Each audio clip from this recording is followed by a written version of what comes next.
Mga kapuso, maki-virtual tour sa Mapanuepe Lake sa probinsya ng Zambales. Ating pasyalan sa ulat ni Russell Simorio.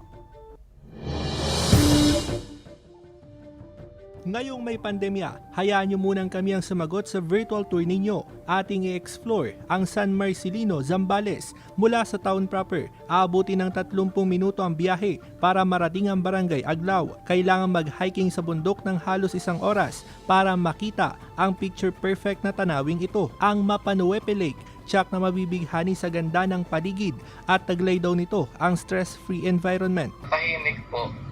Tahimik siya, maganda. Maganda siya kapag umaga. Kasi pag tanghaling tapat po, mainit.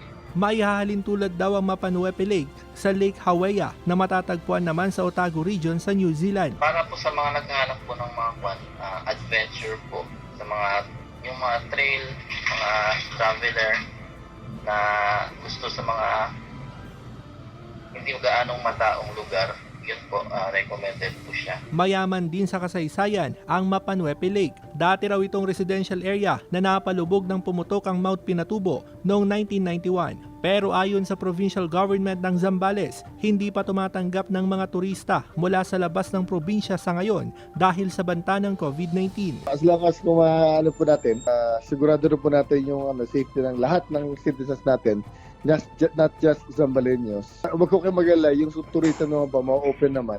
Kasama si Ron Alistair Tañedo, Russell Simorio, Balitang Amyanan.